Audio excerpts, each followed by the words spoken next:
श्री कृष्ण गोविंद हरि मुरारी, हे नाथ नारायण वासुदेव। श्री कृष्ण गोविंद हरि मुरारी, हे नाथ नारायण वासुदेव। ओम नमो भगवते वासुदेवाय। ओम नमो भगवते वासुदेवाय।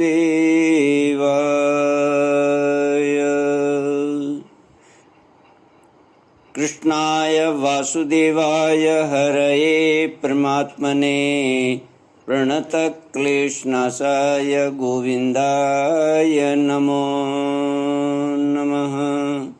सच्चिदानन्दरूपाय विश्वोत्पत्त्यादिहेतवे तापत्रयविनाशाय श्रीकृष्णाय वयं नमः। सच्चित आनंद स्वरूप परमात्मा जो सृष्टि के उत्पत्ति, पालन और संहार करता है तथा जीवों के आध्यात्मिक आदि दैविक आदि भौतिक तापों को नष्ट करने वाले हैं, अर्थात जीवों के मानसिक, शारीरिक और भौतिक दुखों को दूर करने वाले हैं, उन श्री कृष्ण भगवान को हम नमस्कार करते हैं।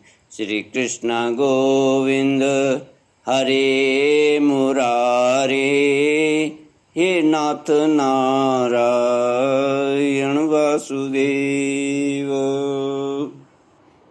श्रीमद् भागवत तृतीय स्कंद अथ सप्तविंशोऽध्यायः।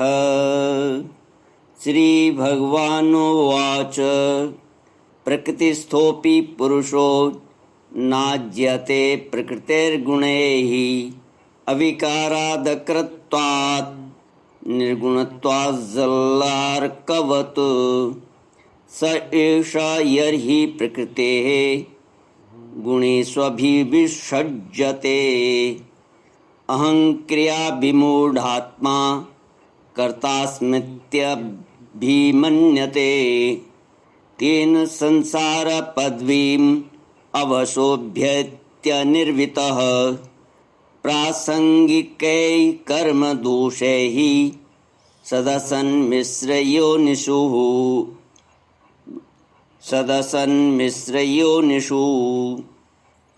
प्रकृति पुरुष के विवेक से मोक्ष प्राप्ति का वर्णन।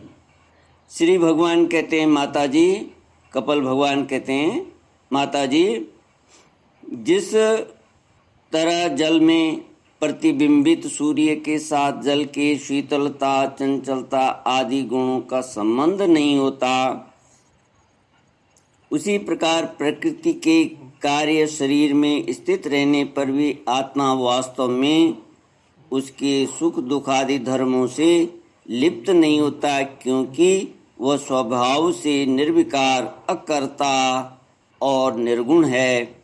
किंतु जब वही प्राकृत गुणों से अपना संबंध स्थापित कर लेता है, तब अहंकार से मोहित होकर मैं करता हूँ ऐसा मानने लगता है।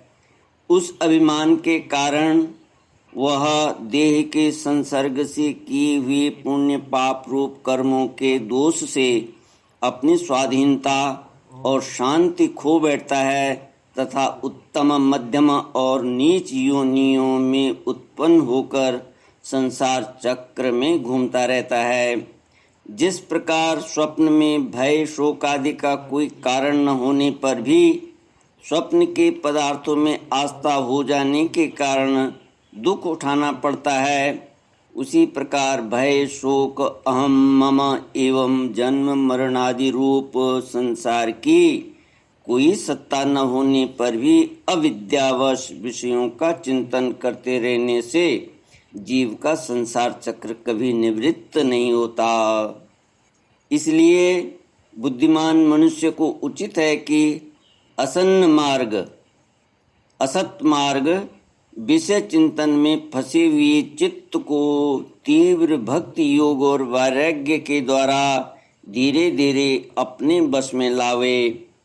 यमादि योग साधनों के द्वारा श्रद्धा पूर्वक अभ्यास चित्त को बारंबार एकाग्र करते हुए मुझ में सच्चा भाव रखने, मेरी कथा श्रवण करने, समस्त प्राणियों में समभाव रखने, किसी से वैर न रखने, आसक्ति के त्याग, ब्रह्मचर्य, मौन व्रत और बलिष्ठ अर्थात भगवान को समर्पित किए हुए स्वधर्म से जिसे ऐसी स्थिति प्राप्त हो गई है कि प्रारब्ध के अनुसार जो कुछ मिल जाता है उसी में संतुष्ट रहता है, परिमित भोजन करता है, सदा एकांत में रहता है, शांत स्वभाव है, सबका मित्र है, दयालु और धैर्यवान है, प्रकृति और पुरुष के वास्तविक स्वरूप के अनुभव से प्राप्त हुए तत्व ज्ञान के कारण स्त्री पुत्र आदि संबंधियों के सहित इस देह में मैं मेरेपन का मिथ्या अभिनिवेश नहीं करता, बुद्धि की जागृत आदि अवस्था से भी अलग हो जा गया है तथा परमात्मा के सिवा और कोई वस्तु नहीं देखता है। वह आत्मदर्शी मुनि नेत्रों से सूर्य को देखने की भांति अपने शुद्ध अंतःकरण द्वारा परमात्मा का साक्षात्कार कर उस अद्वितीय ब्रह्म पद को प्राप्त हो जाता है जो देहादि संपूर्ण उपाधियों से पृथक अहंकार आदि मिथ्या वस्तुओं में सत्य रूप से भासने वाला जगत कारणभूता प्रकृति का अधिष्ठान महदादि कार्य वर्ग का प्रकाशक और कार्य कारण रूप संपूर्ण पदार्थों में व्याप्त है।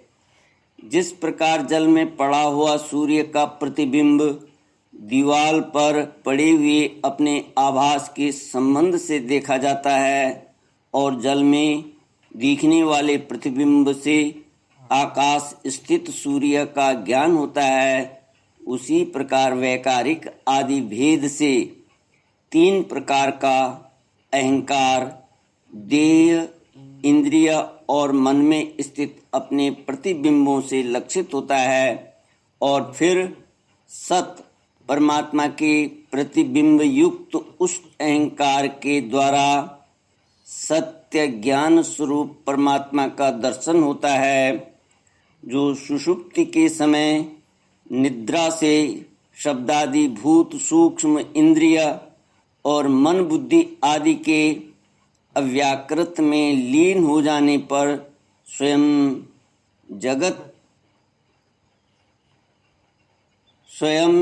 जागृत रहता है और सर्वथा अहंकार शून्य है। जागृत अवस्था में यह आत्मा भूत सूक्ष्म आदि दृश्य वर्ग के दृष्टा रूप में स्पष्टतया अनुभव में आता है, किंतु सुषुप्ति के समय अपने उपाधिभूत अहंकार का नाश होने से वह भ्रमवश अपने को ही नष्ट हुआ मान लेता है। और जिस प्रकार धन का नाश हो जाने पर मनुष्य अपने को भी नष्ट हुआ मानकर अत्यंत व्याकुल हो जाता है, उसी प्रकार वह भी अत्यंत विवश होकर नष्टवत हो जाता है। माताजी, इन सब बातों का मनन करके विवेकी पुरुष अपने आत्मा का अनुभव कर लेता है, जो अहंकार के सहित संपूर्ण तत्वों का अधिष्ठान और प्रकाशक है। देवहूति ने पूछा, प्रभु, पुरुष और प्रकृति दोनों ही नित्य और एक दूसरे के आश्रय से रहने वाले हैं, इसलिए प्रकृति तो पुरुष को कभी छोड़ ही नहीं सकती। ब्रह्मन जिस प्रकार गंध और पृथ्वी तथा रस और जल की पृथक पृथक स्थिति नहीं हो सकती, उसी प्रकार पुरुष और प्रकृति भी एक दूसरे को छोड़कर नहीं रह सकते। अतः जिनके आश्रय से अकर्ता पुरुष को यह कर्म बंधन प्राप्त हुआ है, उन प्रकृति के गुणों के रहते हुए उसे कैवल्य पद कैसे प्राप्त होगा?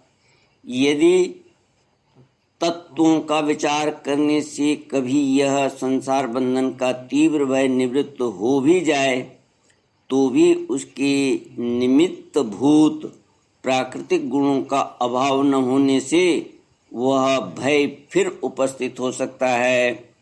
श्री भगवान ने कहा, माता जी, कपिल भगवान ने कहा, माता जी, जिस प्रकार अग्नि का उत्पत्ति स्थान अरणि अपने से ही उत्पन्न अग्नि से जलकर भस्म हो जाती है, उसी प्रकार निष्काम भाव से किए हुए स्वधर्म पालन द्वारा अंतःकरण शुद्ध होने से बहुत समय तक भगवत कथा श्रवण द्वारा पुष्ट हुई मेरी तीव्र भक्ति से, तत्व साक्षात्कार कराने वाले ज्ञान से, प्रबल वैराग्य से, व्रत नियम आदि से सहित